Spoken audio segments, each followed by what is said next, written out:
the legend that is Tom Daley. He's joining us now alongside Matt Croxall from the Royal Life-Saving Society. A very good morning to you both. And Matt, forgive me if I go to Tom first of all. Tom, are you still beaming cloud nine from the success at the Olympics? I mean, the Olympics was so much fun. It was amazing to be able to go and have another little bonus round at the Olympics, if you like, to come away with a silver medal and be able to compete in front of my family. It was so special. So yeah, I'm feeling very grateful and proud for sure. And I was just sort of mentioning loosely as we came into this that you and some of your fellow athletes, when you get home, so nobly want to shine a light on causes that are important to you. So tell us why you're there and alongside Matt today.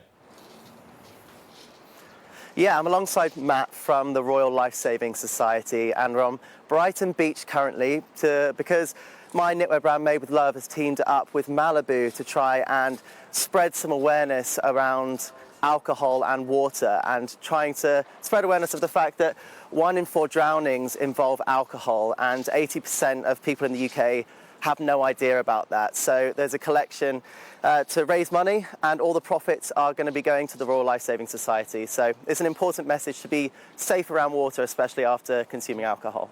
And Matt, how quickly does alcohol start to elevate those statistics of tragedies or incidents taking place? Is it as simple as a sip of beer, or is it are there cut-off bits of advice that you suggest in terms of it's okay to have 1 drink or 2, or to paddle, then not have a long swim? Talk us through the advice you give to people.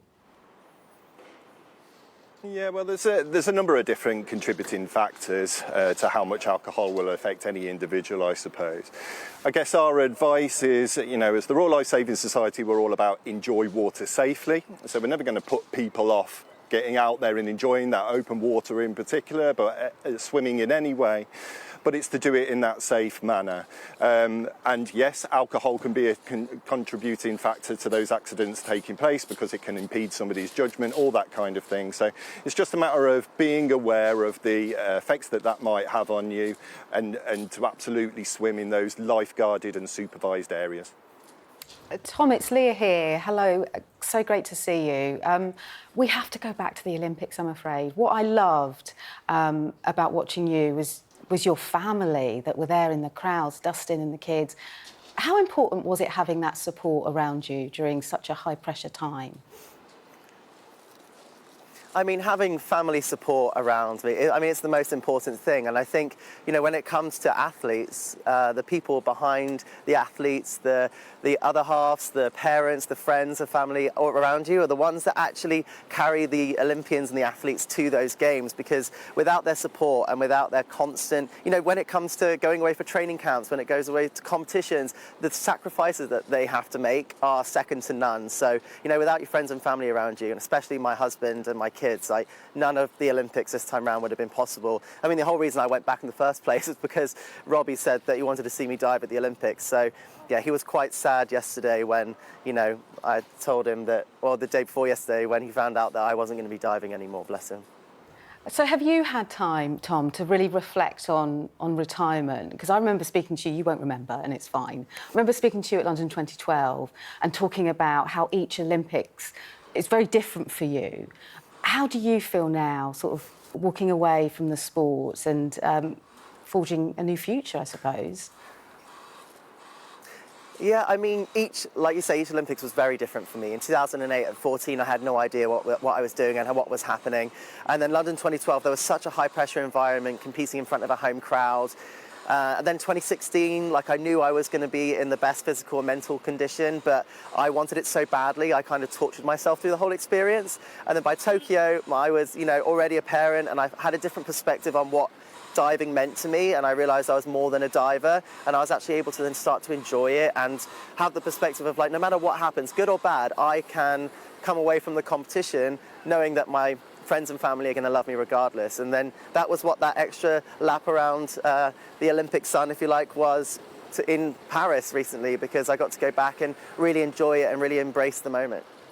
Matt, how much of a boost does it give to an organisation like yours to have someone like Tom using their platform, following, so recently returning with the spotlight on them to get your message across?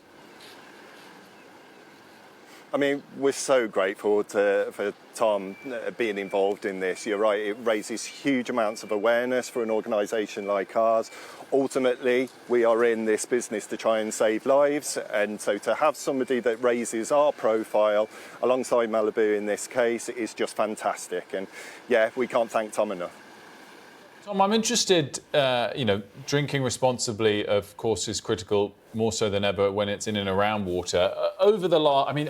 Nuts that you're retiring after 5 Olympics at just the age of 30.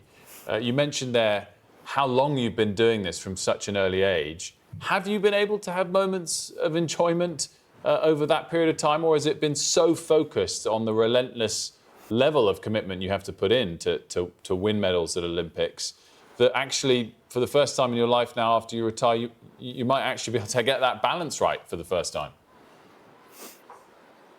I think that's something that I've gotten a lot better with as I've gotten older, is the balance between training and having a life and being able to enjoy things with my friends and family. And I think, especially because after Tokyo, I thought myself I'd retired then, really. And I took 2 years away from the sport, and then coming back, I had a lot more of a balance, and I was able to have just train once a day, 5 days a week. So my training schedule has looked very different because I prioritized my family and my friends and being able to feel like I could live a little and have a life. And I think that was something that was really important. And and I think that also reiterates the message around, I live in California now, so around water a lot, and I think this message is really, really important, and I'm, very proud to be part of it. And, it's what the whole message behind it is, to don't drink and dive. So there's a lot more info on don'tdrinkanddive.com as well to be able to get all of the facts.